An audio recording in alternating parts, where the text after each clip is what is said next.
Hello, everybody, and welcome to another episode of Life After Kids with Doctors Brooke and Lynne. I'm Dr. Brooke. And I'm Dr. Lynne. And we're so glad you're here. We are, because this week we're breaking down the importance of making a contribution, giving of yourselves and your unique talents in a way that meets a need that's out in the world. Yeah, this is really important, and it falls under the foundation of purpose. It does. And we've had conversations about, we hit midlife, the kids growing up, transition happening, identity shift, and maybe for some of us that looks like a career change or a new career, and we've had videos on that, right? We've had conversations around that.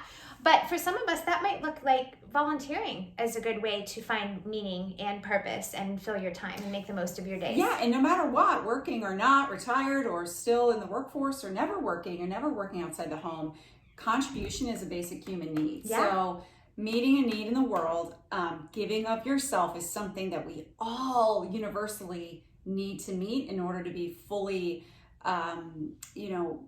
actualized, I guess, as a person. And especially at midlife, because I think we're getting beyond that accumulating wealth, like building phase where we were buying homes, cars, saving, building the children. And now we're all asking what's next.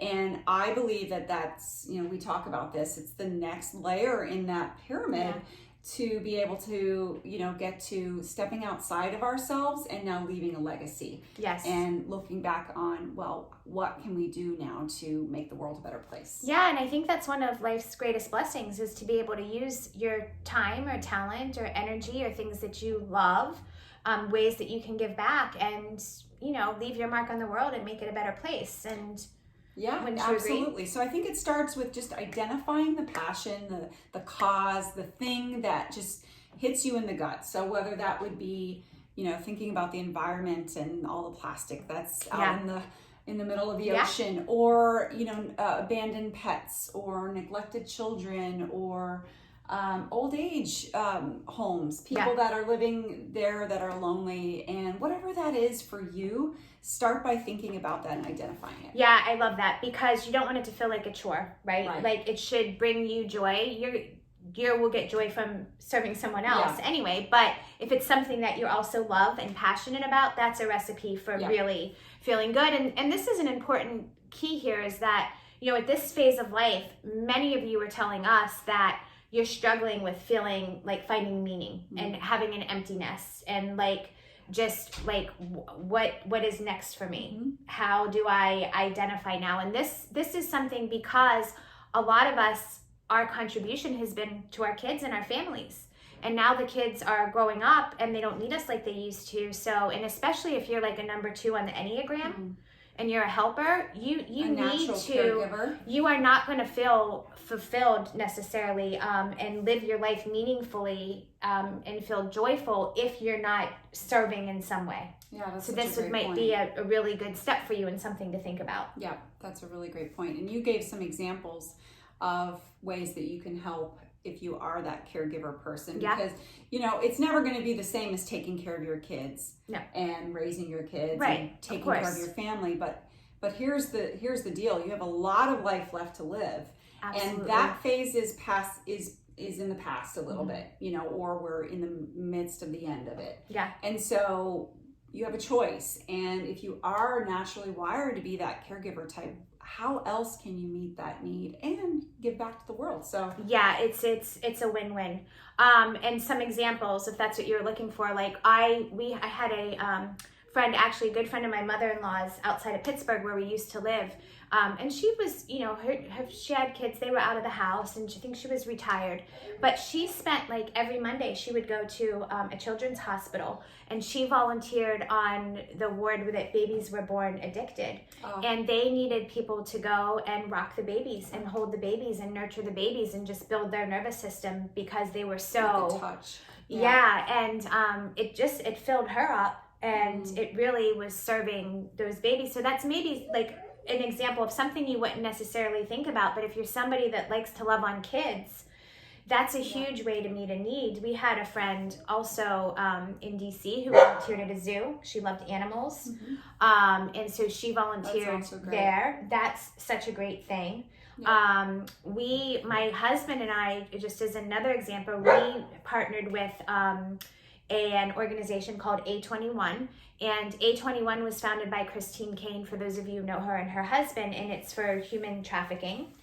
And you guys wouldn't believe, like, or maybe you would, I was shocked, like, we're not talking about like human trafficking just in third world countries. Like, this is very prevalent in our country. But the reason I bring this up is because we had been giving to them and partnering with them, so we got to know the executive director, and my husband and I have had dinner with her a couple times, and now we're planning on hosting an event for them. So we're going to host a golf outing, and all of the proceeds will go to A21. Right. So it's a great way for us to get involved. It's something my husband loves. He loves golf. Yep. We know people that we can bring, and they'll have a nice day, but they'll also give back, and it gets the name of the organization out. So, and for you, that might not look like you're going to host a golf event, but you know, they have people and couples that host a dinner party. Yeah. And everybody donates something or whatever. You have some like raffles, whatever it is, but there are ways to have fun and also get involved and give back. I mean, if you have the money to do it, giving is frankly an easy thing to do. Yeah. If you have the money to do it. But now when you start to give, think about giving of your time. Yeah. And your service, that's a whole nother layer, but it's so rewarding. Yeah, and such a win-win to overlap the, you enjoy golf, socializing, networking, getting everybody together to work towards the same cause. So that's great. And it really is just about that. It's about how can you take the focus off of you? Mm-hmm. If you're sad, if you're feeling empty, if you're feeling lonely, take the focus off of you and put it onto something else and somebody else who needs you and needs what you can offer. Oh, and that's the key. It is the key. And I learned that years ago from my pastor, did a sermon on that once, that as soon as you serve somebody else, it takes the focus off of you. Yeah. You're right. I mean, I couldn't have said that better myself, and it's so true. And I've seen that in my own life. When I get down on myself or I get into a dark place, the best thing I can do is reach out to somebody else or show up for somebody else, because then I'm not stuck in my own head worrying about or thinking about all the things that are going wrong for me. And so often we try to look for our needs to get met from the outside. So we're recognizing our needs aren't being met, whether that's for love and connection, or that's for significance, or for variety in our life, or comfort and security. Those are some growth in addition to that. So often we look for other people to meet that need for ourselves. And just remember that you are in control, and no one else can do that for you.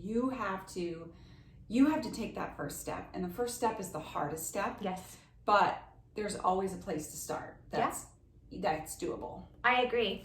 And the thing about this conversation here about volunteering, contributing, giving back, this is great for somebody who the kids are out. We've already said this, but maybe you don't need to have a job, even if you do. But let's just say that you don't need to have a job and you don't want to be tied to like a 9 to 5 because you're getting to the time of life where you want to enjoy your husband or enjoy, traveling, whatever you want to do. But you still need to have like in the day-to-day, like a reason to get up and get going and have meetings. So this is a great way to fill that, because we pick something that you love and it's flexible. Yeah. You don't necessarily have to be tied to it all the time. You don't have to worry about taking time off to get to where you need to be in most cases. So go ahead. No, you go ahead. I was going to say, and then we talk about stacking, right? So maybe you're a bookkeeper and you do that for a living. Well, the books for a charity. Like, you can combine what you're already doing or what you're already really good at. Yeah. And it doesn't have to be going there and, serving at the soup kitchen, although that's a wonderful way to give back. Yeah. It can be, maybe you're in public relations. So it could be helping a charity get together a party, like you mentioned. Yeah. There's a need that you can fill for the passion that you feel strongly about. Yeah, and tell them about, because I love this, and I know that you guys have picked yearly an organization that you're going to donate to through the years.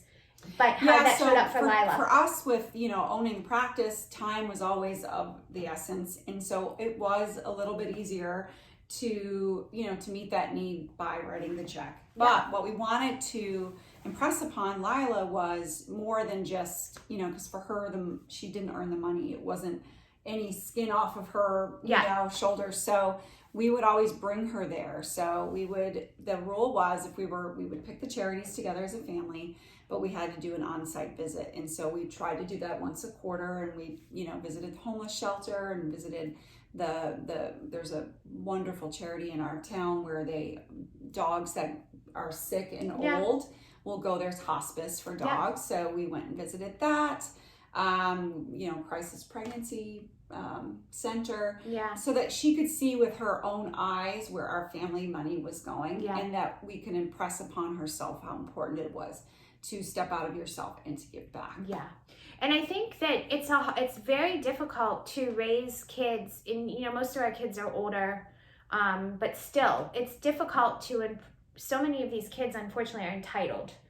And a lot of them grow up in a bubble and sheltered, and it's difficult to impress upon them they need to see the need in the world and get outside of themselves and see the rest of what's happening. So they understand I think it that. starts with the parents, right? Sure. And we can't put all the weight on our shoulders, but I think that kids, if you want your kids to model something or to be something or to do a certain behavior, then the best way to ensure that that's going to happen is to be a consistent example of that. Exactly. We talk about that so much. It's so true. Yeah. So anyway, I hope this was beneficial to you guys. Do you have anything else to add? Did we miss anything? No, just, take that step and give up yourself. And, the world needs you and what you have to offer, and never sell yourself short on that piece. Always know there's something that only you can contribute, and finding that is so rewarding. Yeah, I love that. That's great. Guys, thanks for joining this conversation. It's always great to chat with you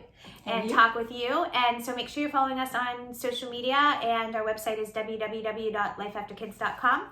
And we're glad you're with us for the journey. See you next week.